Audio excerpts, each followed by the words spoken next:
My family called me stable while planning to replace me. They didn't know I'd been preparing for years. They always call me stable. Not successful, not impressive, just stable. The kind of word people use when they mean settled for. I didn't realize it was also the word they used behind my back while planning to erase me. It started with a phone call at 2:17 a.m. My sister-in-law Rachel whispering like someone was standing right next to her. "They're doing it," she said. "They're finally doing it." I sat up in bed, heart already racing. Doing what? There was a pause. Then, replacing you. Rachel married my older brother Marcus. Golden child. Finance guy. Private schools. Always late, always forgiven. I was the opposite. Aerospace safety analyst. Quiet. Predictable. The one who paid bills on time and never asked for help. Replacing me how? I asked. "There's a dinner," she said. "Next Saturday. Your wife's parents. Your parents. Marcus. Everyone." My stomach dropped. "They're announcing that Elena is leaving you, and Marcus is stepping in." I didn't speak. I couldn't, Rachel continued. "They've been planning it for months. Group chats, scripts, lawyers." That word stuck. Lawyers. "I shouldn't even be telling you this," she said, "but I couldn't watch them destroy you like it was a performance." She sent the screenshots. A group chat titled Family Alignments. Created 4 months earlier. First message, from my mother. "We need to handle this delicately. Daniel is emotional, but he's always been cooperative. Cooperative." I scrolled. "Elena, he's comfortable, not ambitious. My father, Marcus, has vision."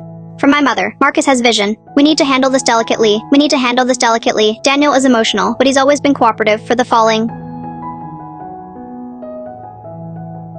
Elena's father, Daniel, served his purpose. I stared at the screen until it went blurry. 8 years of marriage reduced to a function. Rachel sent one more message. "They're calling it a transition." That night, I lay next to Elena while she slept, her hand resting on my chest like it always had. And for the first time, I realized something terrifying. She wasn't pretending. She really believed I was disposable. After that night, I didn't sleep. Not because I was angry, because suddenly everything made sense. All the small comments, all the quiet comparisons, all the moments I'd brushed off as family being family. They weren't accidental. They were inventorying me. When Elena and I first met, I was the exciting one. I was finishing my master's degree, working nights, building a career from nothing. She loved telling people I worked in aviation safety. It sounded impressive then. Her parents nodded approvingly. My parents bragged for once. Marcus, meanwhile, was between opportunities. That changed fast. Marcus always landed on his feet because someone else broke their back to catch him. By the time Elena and I married, Marcus had his first real finance job thanks to my dad's connections, and suddenly the narrative shifted.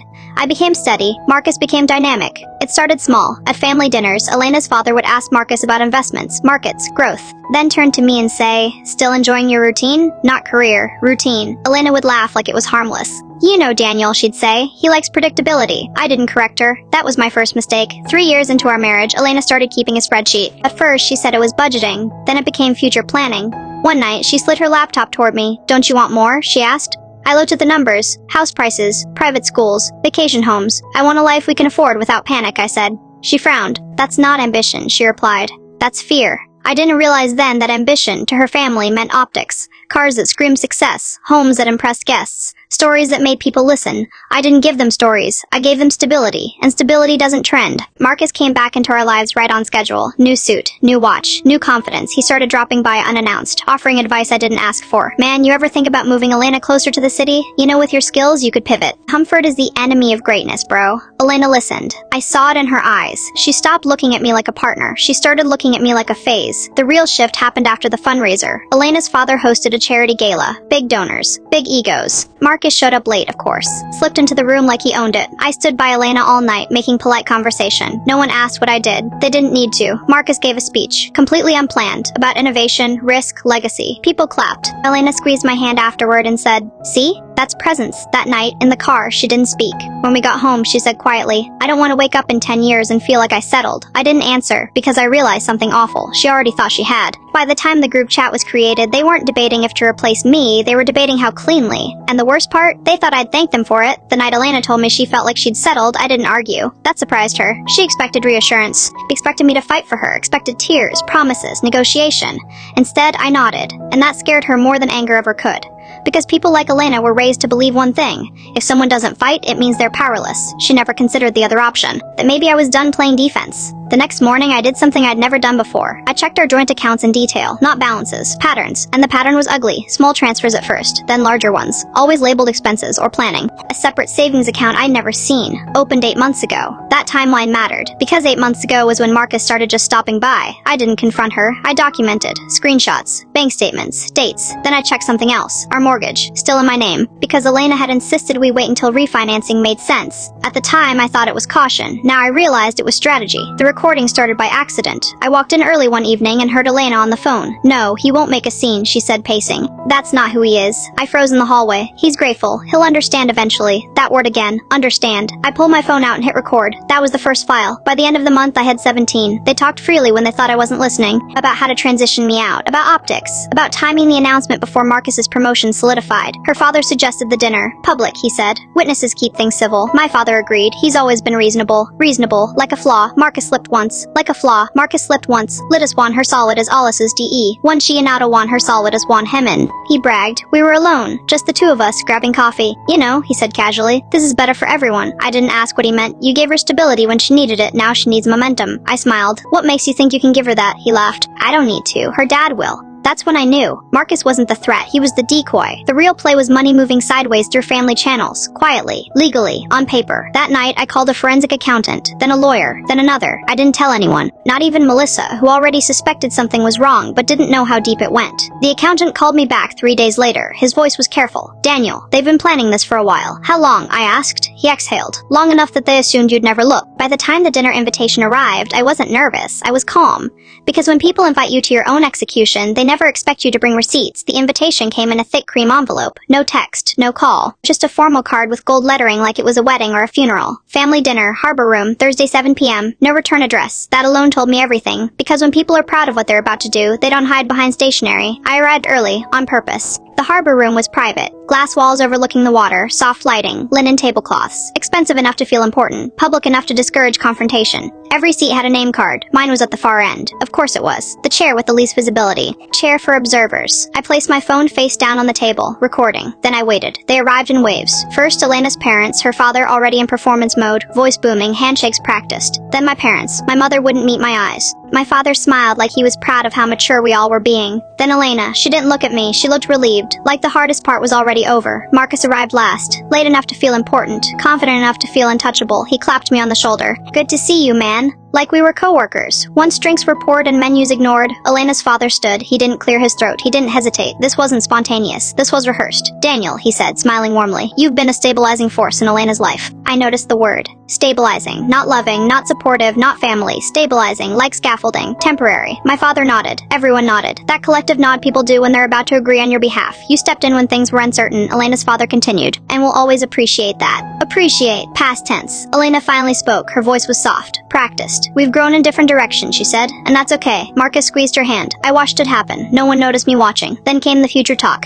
Marcus's trajectory. His potential. How Elena deserved more visibility. They talked about me like I wasn't there. Like I'd already agreed. My father chimed in. Daniel's always been practical. He understands these things. There it was again. Understand. Translation. Don't resist. Elena's father smiled at me. You'll land on your feet. You always do. That was my cue. I stood. Chairs scraped. Conversation stopped. My mother inhaled sharply. Because for the first time in my life, I wasn't following the script. I placed my phone in the center of the table, face up, still recording, and said calmly, before we continue, I think we should review the rehearsal. Silence. Marcus frowned. What rehearsal? I unlocked the phone, pulled up the group chat, and turned the screen toward them. The first message appeared. Group name, Harbor Dinner, February 19. Elena went pale. My father's smile froze mid-expression. Her father leaned forward. What is this? I scrolled. Read aloud, slowly. Position this as mutual. Daniel won't make a scene. My father's message, then Elena's. I've been moving finances quietly. I want to leave clean. Marcus shifted in his seat. I hadn't even reached him yet. I looked around the table. Should I keep going? I asked. Or is this the part where we pretend I'm not here? No one answered, because the dinner wasn't a surprise. But my silence ending, that was not no one spoke. Not the waiters. Not my parents. Not Elena. The only sound was the soft clink of ice melting in glasses that no one was touching anymore. I scrolled. Slowly, because panic reveals itself in stages, and I wanted them to feel every single one. Marcus leaned back first. Too casual. People only do that when they're trying to look unbothered. Elena, he said with a laugh. What is he doing? She didn't answer. She was staring at the phone like it might bite her. I tapped the screen again. Another message. Marcus's name. I'll move in right after the announcement. Your dad said he'll help until my bonus clears. The room exhaled, all at once, like someone had punched the air out of it. Elena turned to Marcus. You said you had savings. Marcus blinked. I do. How much? That's not... How much? Marcus? He glanced at her father. That was his mistake. Because confidence borrowed from someone else evaporates the moment they stop lending it. I slid a printed document onto the table. Credit report. Score circled in red. 492. Outstanding debt. 6 figures. 3 maxed out cards. 2 personal loans. One temporary advance from a friend he never repaid. Elena's father stood abruptly. "What the hell is this?" Marcus stammered. "I was going to fix it. With what money?" Silence. My father finally spoke. "Daniel, this is unnecessary." I looked at him. "For years," I said calmly. "You told me to be understanding." I tapped the phone. "This is what understanding bought me." Elena's mother began to cry. "Not for me, for the embarrassment." Marcus snapped. "This doesn't change anything. Elena chose me." I smiled. "No," I said. "You chose the story where you win." I turned to Elena. "You told me you wanted stability." She nodded, tears forming. I leaned in slightly. "So why were you draining our joint account 3 months ago?" Her head snapped up. "What?" I swiped again. Bank statements, highlighted. Small amounts at first. Then larger. Always after midnight. Always transferred to an account I didn't recognize. Her father looked at her. "Elena?" she whispered. I was planning for the transition. My mother gasped. My father went rigid. I stood fully now. Always transferred to one of the S sentences 20 insufficient H re EDS centations over 29s of the S sententizes of ES sententizes of ES sententize 0 sententizes 0 sentizes of ES sentize. This dinner, I said, wasn't about honesty. It was about control. I picked up my phone. "You wanted me calm, cooperative, grateful." I looked directly at Marcus. He thought I was invisible. Marcus stood too. "You think this makes you powerful?" I laughed once, quietly. "No," I said. "This makes me done." I pulled out a second folder. Divorce filings. Stamped. Filed that morning. Elena's signature already on page 6. Because someone had underestimated how closely I read things. Her father sank back into his chair. My father finally understood. He looked at me like he was seeing a stranger. "You blindsided us," he said. I nodded. "Now you know how it feels." I walked out before dessert arrived, before apologies could form, before anyone could ask me to stay, because the story they wrote for me ended the moment I stopped playing my part. The call started the next morning. Not apologies, not yet, just confusion wrapped in politeness. My mother left the first voicemail. "Daniel, let's not do anything rash. Families have disagreements." My father followed an hour later. "You embarrassed everyone. You didn't have to handle it like that." Elena didn't call at all. That silence told me more than words ever could. By noon, Marcus texted. "Marcus, you think you won something?" "Marcus, this isn't over." I didn't reply. I forwarded it to my attorney. At 2:14 p.m., my phone rang again. Unknown number. I answered. "Daniel," Elena's father said, voice suddenly warm. "Let's talk like adults." Translation, damage control. We met in his office the next day. Glass walls, leather chairs, framed photos of success curated like a museum. I didn't offer coffee, he offered numbers. "We're prepared to make this easy," he said, sliding a paper across the desk. "Settlement proposal. 6 figures. Not small, not enough. You walk away quietly," he continued. "No recordings released. No public mess." I didn't look at the paper. "You orchestrated my public humiliation," I said. "And now you're buying silence?" He smiled tightly. "Everyone has a price." I stood. "Then you'll hate mine." 2 hours later, my parents showed up unannounced. They hadn't done that in years. Not when I got married. Not when I moved. But now they were scared. My father spoke first. "We raised you better than this." I nodded. "You raised me to endure." My mother started crying. "You're tearing the family apart." "No," I said. I stopped pretending it was whole. They offered money too, less than Elena's father. From a second mortgage they hadn't told anyone about. Guilt wrapped in desperation. I refused. Both offers. Same answer. That night, Elena finally texted. "Elena, can we talk?" Elena, without lawyers. I stared at the screen for a long time, then replied. "Me, you already did all your talking." We showed up anyway, outside my apartment, crying, messy, real for the first time in years. "I didn't mean for it to go this far," she said. "You planned it for months." "I was scared," she whispered. "Scared of being average." I looked at her. "And you thought trading me would fix that?" She reached for my hand. I stepped back. "I loved you," she said. I believed her. That made it worse. Behind her, Marcus waited in his car, engine running, because even now he couldn't stand alone. "Goodbye, Elena," I said, and closed the door. 3 days later, my attorney called. Marcus violated the temporary restraining order. He'd shown up at my office, demanded to talk man-to-man, security footage included, charges filed, bail denied. I sat in my kitchen that night, quiet for the first time. No rage, no adrenaline, just clarity. They thought my silence meant weakness. They confused stability with submission. They were wrong. Marcus didn't stay quiet after his arrest. He couldn't. Men like him never can. He called from jail. Twice. I didn't answer. He left voicemails anyway. First one was angry. "You think this makes you a winner? You always were pathetic." Hiding behind paperwork. The second was panicked. "Daniel, listen. This got blown out of proportion. We're family." That word again. Family. Only ever used when someone wanted something. Then came the leaks. Not from me. From people who'd been watching quietly for years. Screenshots from old group chats surfaced online. Marcus bragging about handling Elena's finances. Elena asking how fast she could move assets before the announcement. Her father instructing them how to control the narrative. My mother's message hurt the most. "Daniel is predictable. He won't fight back." That one went semi-viral. People don't like seeing quiet people underestimated. Elena's workplace put her on administrative leave. Conflict of interest, they said. Unofficially, they didn't want the optics. Her father's firm dropped 2 clients within a week. High net worth types don't like scandals, especially ones involving coercion and manipulation. Then something unexpected happened. My mother called again. But this time, she wasn't crying. She sounded small. "I didn't know how bad it was," she said. I stayed silent. "She told us you were difficult. That you needed guidance." I exhaled slowly. And you believed her. I thought I was protecting you, she whispered. No, I said. You were protecting the version of me that made you comfortable. She didn't argue. That hurt more than any defense. A week later, my father emailed. Short, cold. Cold. No apology, you've made your choice. Don't expect support from us going forward. I forwarded it to my attorney, and archived it. Meanwhile, Marcus made bail. Temporary. Conditions strict, no contact. Monitoring. He broke one within 48 hours. He sent Elena a message, blaming her, threatening her, saying none of this would have happened if she'd handled me better. She forwarded it to me, not to reconcile, to ask for help. I don't recognize him anymore, she wrote. I typed, deleted, typed again, then sent one sentence. Me, you recognized him when he was useful. That night, Melissa came over. She brought wine. And silence. You okay? She asked. I nodded. Better than I've been in years. She smiled sadly. She thought she was upgrading. She was, I said. Just not in the direction she thought. Marcus's trial date was set. Elena's lawyer stopped returning calls. Her father offered mediation again. Higher number. Still not enough. But here's the thing they didn't understand. I wasn't doing this for money anymore. I was doing it because once you see the pattern, you can't unsee it. And the pattern was this. They only respected power when it was undeniable. So I stopped explaining. Stopped negotiating. Stopped responding. I let the truth do what it does best. Sit quietly and wait. Courtrooms are strange places. They don't feel dramatic the way movies make them seem. They feel quiet, heavy, like the air itself is waiting to see who cracks first. Marcus walked in late, wrinkled suit, public defender energy even though he'd once mocked people for exactly that. He didn't look at me, didn't need to. I could feel the resentment rolling off him like heat. Elena arrived 10 minutes later, designer coat, no jewelry, eyes red but dry. Eyes red but dry. Her father sat beside her, jaw locked, legal pad untouched. Confidence drained. My attorney, Rebecca, leaned over. Let them talk themselves into corners, she whispered. I nodded. That had always been their specialty. The judge entered. Everyone stood, then sat. Then everything changed. Rebecca started by entering exhibits. Group chats, voicemails, financial records, screenshots dated, authenticated, boring in the most lethal way possible. Marcus's lawyer objected. Speculative intent. Rebecca didn't even look at him. Direct statements of coordination, she said calmly. The judge nodded. Overruled. Elena's father shifted. First sign of panic. Then came the audio. My recording. The dinner. The laughter. Kenneth saying, stability isn't a future. My mother agreeing. Marcus bragging. Elena rehearsing. The courtroom went still. No whispers. No shuffling. Just breath held in collective discomfort. The judge paused the playback. Looked over his glasses. Is this authentic? Rebecca slid forward the affidavit. Yes, Your Honor. He pressed play again. When it ended, Marcus finally looked at me. Not with anger. With calculation. Kind that says, how do I survive this? His lawyer leaned over, whispered urgently. Marcus shook his head. Bad move. Then Rebecca did something brilliant. She didn't push harder. She stopped. Your Honor, she said, before we proceed, we'd like to address a misunderstanding. The judge raised an eyebrow. My client was repeatedly characterized as stable but unimpressive. She turned, looked at Elena. At any point, did you ask about his financial standing? Elena swallowed. No. Why not? She hesitated, then said it, because I didn't think it mattered. Rebecca nodded. Exactly. Then she submitted my asset disclosure. The judge scanned it, paused, looked again, then looked up.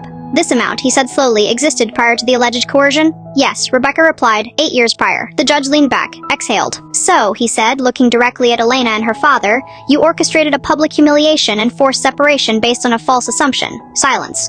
Marcus's lawyer finally spoke.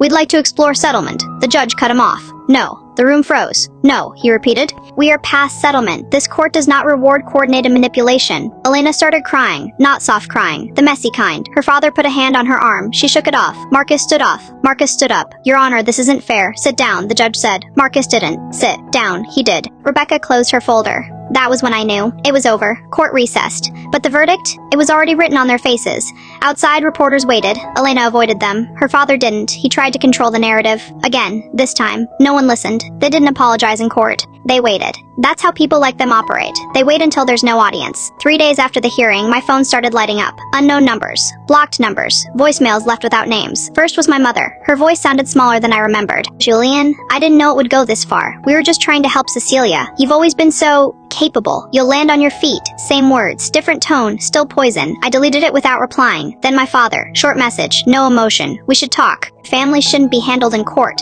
I laughed out loud. Actually laughed. Marcus tried next. Text message. Man to man. We don't need lawyers. Let's settle this quietly. Quiet. Like the dinner was quiet. Like the group chat was quiet. Rebecca warned me. They're testing boundaries. They're testing boundaries. Don't respond. I didn't. The consequences came anyway. Slow. Public. Unavoidable. Whitmore Capital issued a statement. After internal review, Stephen Marcus no longer represents the firm. No reason given. None needed. His mugshot circulated online from the restraining order violation. Not front page. But enough. The kind of attention that sticks. Elena's father lost his board seat, not because of the case, because donors don't like scandals attached to their names. Funny how morality shows up when money feels threatened. Then came the settlements, not negotiated, offered. Begged for. Kenneth offered $600,000 again. With a letter this time, 3 pages. Mostly about how hard he'd worked his whole life. 1 sentence about regret. 0 accountability. Rebecca returned it unread. My parents remortgaged their house, offered $150,000. Added a note. We hope this helps heal things. It didn't. The judge ruled. Assets redistributed. Penalties assigned. Restitution ordered. Legal fees covered. Elena walked out of court with a box. No BMW, no designer coat, just papers and mascara streaks. She didn't look at me. I didn't need her to. That night I went home. Not to celebrate, not to drink, I sat in silence, processing something heavier than victory. Grief.